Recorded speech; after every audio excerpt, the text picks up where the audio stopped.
Katanya Imam Ghazali, ketahuilah wahai manusia yang ingin mendapat curahan ilmu, yang betul-betul berharap dan sangat haus kepada ilmu, bahwa jika engkau menuntut ilmu guna bersaing, berbangga, mengalahkan teman sejawat, meraih simpati orang, atau yang sifatnya keduniaan, kalau cari ilmumu tujuannya salah satu dengan ini atau dekat-dekat dengan ini, ingin merasa besar, ingin merasa terkenal, ingin masuk TV, ingin dapat imbalan, atau ingin keren yang sejenis itu, maka sesungguhnya engkau sedang berusaha menghancurkan agamamu, membinasakan dirimu, dan menjual akhirat dengan dunia.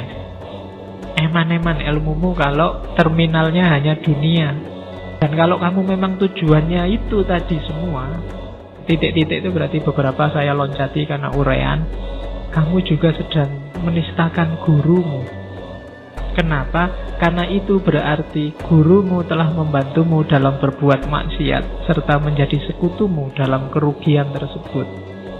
Gurumu seperti orang yang menjual pedang bagi perompak jalanan. Jadi kalau kamu jelek dengan senjata ilmumu, itu kamu tidak sedang menghinakan dirimu saja, tapi sedang menghinakan guru-gurumu juga. Karena ilmu itu berasal dari guru-gurumu. Jadi kalau hari ini kamu sudah pinter, dan kepinteranmu engkau pakai untuk menipu orang, untuk menyusahkan orang, untuk memamerkan, menyombongkan dirimu, itu sama dengan kamu sedang menggunakan senjata dari gurumu. Maka kamu sedang melecehkannya, katanya Imam Ghazali. Jadi yang pertama, ayo ditata niatnya.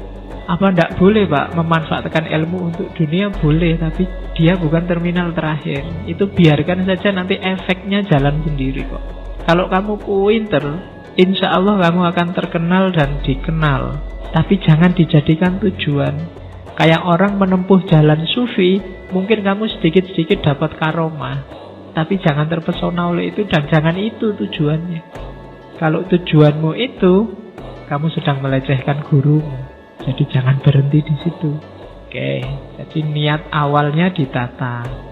Jika niat dan maksudmu dalam menuntut ilmu untuk mendapatkan hidayah, bukan sekedar mengetahui riwayah, maka bergembiralah.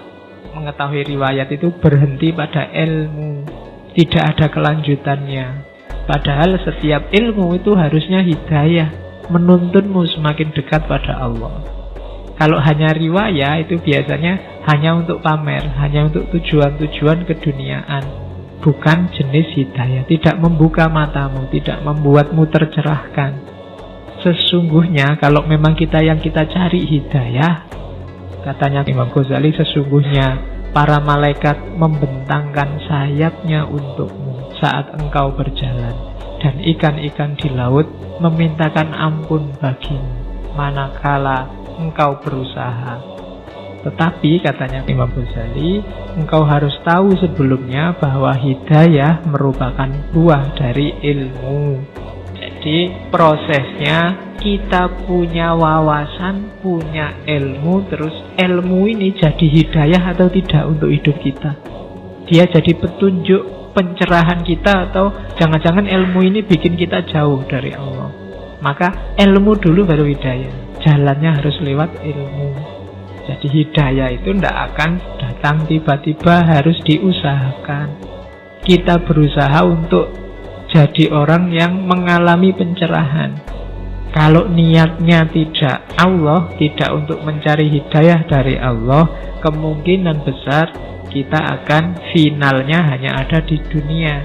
Ilmu kita tidak ngefek ke akhirat. Rumusnya ini hadisnya Nabi. Manisdada ilman walam yasdad hudan lam yasdad minallahi illa bu'da. Barang siapa ilmunya tambah tapi hidayahnya nggak tambah-tambah, hidayah nggak tambah itu berarti tidak semakin sadar, tidak semakin tercerahkan, perilakunya tidak semakin membaik, semakin jadi beban masyarakat, beban sejarah. Itu alamat dia lam yazdad minallahi illa bu'da. Tidak nambah apa-apa dalam hubungannya dengan Allah kecuali semakin jauh. Jadi ilmumu justru jadi alat engkau semakin jauh dari Allah. Kenapa? Ilmumu tidak menyadarkan. Ilmumu bentuknya bukan hidayah, bukan pencerahan yang membuat kualitas hidupmu semakin baik, semakin baik. Ya kamu sendiri yang tahu. Makanya tadi di awal Imam Ghazali, coba dilihat dirimu sendiri. Bisa ndak masuk ke sini? Bisa ndak wawasanmu tambah, kedekatanmu sama Allah juga tambah. Jadi setiap ada wawasan baru, semakin kamu sadar betapa dirimu kecil, betapa kuasanya Allah, betapa luar biasanya Allah. Itu berarti semakin dekat, semakin tercerahkan. Tapi kalau tambahnya ilmu, ndak tambah perilakumu, nambah ilmu bikin orang lain tambah sumpek karena ngomongnya tambah ruwet-ruwet, jelimet. Kemudian dirinya sendiri juga tambah kacau, ndak karu-karuan. Tambah ilmu, sholatnya tambah cowopet. Kemudian ya kan sering begitu. Dulu waktu masih di pondok, masih S1, masih aliyah, itu ngajinya rajin. Sekarang ilmunya tambah, ngajinya semakin sedikit. Dulu waktu Ramadan bisa khatam 3 kali, sekarang sekali aja pontang-panting. Alasannya apa? Kan tidak wajib, yang penting kan tidak cuma dibaca Pak, dihayati dan diamalkan. Apalagi dihayati, diamalkan, wong baca aja ndak. Itu cukup Al-Ikhlas 3 kali. Ya alhamdulillah, berarti kamu semakin pinter. Semakin tidak dekat sama Allah, berarti ilmumu tidak transformasi jadi hidayah. Dan ini tidak cuma ilmu agama loh. Kamu belajar filsafat barat pun bisa jadi pencerahan tersendiri, hidayah tersendiri. Kamu belajar matematika pun bisa juga jadi hidayah. Nanti kan ada teori-teori matematika tertentu yang membuat kita sadar, wah, misalnya tak terbatas. Allah itu tak terbatas. Kita ngerti konsep tak terbatas mungkin dari matematika. Karena di matematika kan ada angka sekian tak terbatas, 0 dibagi berapa tak terbatas, itu matematika. Oke, jadi rumusnya man izdada ilman walam yazdad hudan lam yazdad minallahi illa bu'da. Kalau ilmumu tidak transformasi jadi hidayah, maka ilmu hanya akan membuatmu semakin jauh dari Allah. Semakin mungkin karena merasa pintar, merasa sombong, merasa yang lain salah semua kecuali saya, mungkin begitu. Dan itu pasti bikin kita jauh dari Allah. Oke, terus pencari ilmu ada 3 jenis. Saya tidak tahu kita ada di mana. Yang pertama, orang beruntung. Ini pasti. Jadi orang yang menuntut ilmu untuk akhirat, dunianya pasti kena, hanya mengharap ridho Allah. Ada orang jenis kedua, sebenarnya dia ngerti menuntut ilmu itu harus mencari ridhonya Allah, tapi dia belum mampu ke sana. Pak, saya kuliah itu sebenarnya pingin sekali Pak, hanya ilmu saja, tapi tidak mungkin Pak, sekarang saya butuh IP, butuh ijazah, butuh besok dan seterusnya. Atau untuk hal keduniaan, saya itu sebenarnya cari ilmu pengen ikhlas Pak, tapi tidak bisa ya Pak. Kalau pas ada teman diajak debat itu ya pengennya gaya Pak, pengen. Nah, itu kan orang jenis kedua. Dia ngerti bahwa dia harus cari ridhonya Allah, tapi banyak hal yang bikin dia tidak bisa nyampe ke sana. Akhirnya cari ilmunya ya targetnya dunia, meskipun dia berusaha agar bisa ganti ke akhirat. Ini kalau bahasanya Imam Ghazali, ini bahasa saya, orang nekat, orang beresiko kalau di kitabnya. Hati-hati, karena kalau sampai besok-besok, apalagi sampai meninggal, tidak berubah kondisi mental pencarian ilmunya, ya dia bisa masuk ke golongan ketiga. Tapi kalau bisa berubah ke lebih baik, dia bisa naik kelas ke golongan pertama.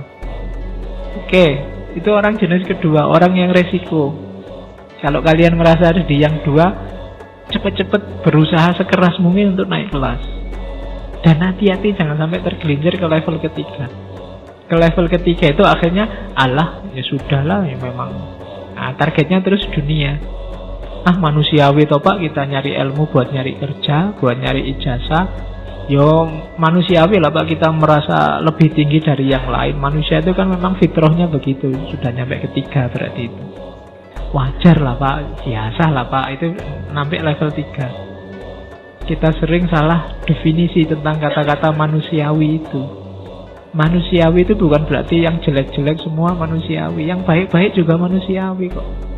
Kamu jadi orang baik bisa, jadi orang jelek juga bisa. Maka kebaikan juga manusiawi. Potensi itu ada dalam diri kita. Kita selama ini kan pakai alasan manusiawi untuk yang jelek-jelek. Jadi awas keliru mendefinisikan fitrah kemanusiaan. Hari ini sering dipakai dalih untuk yang jelek-jelek. Oke, jadi pencari ilmu ada 3 model. Orang yang beruntung, orang yang beresiko. Di situ saya ganti pakai orang yang nekat dan orang yang celaka. Kebanyakan kita ada di yang kedua. Jangan-jangan ada yang sudah tergelincir ketiga. Yang jelas kita harus berjuang agar ada di yang pertama.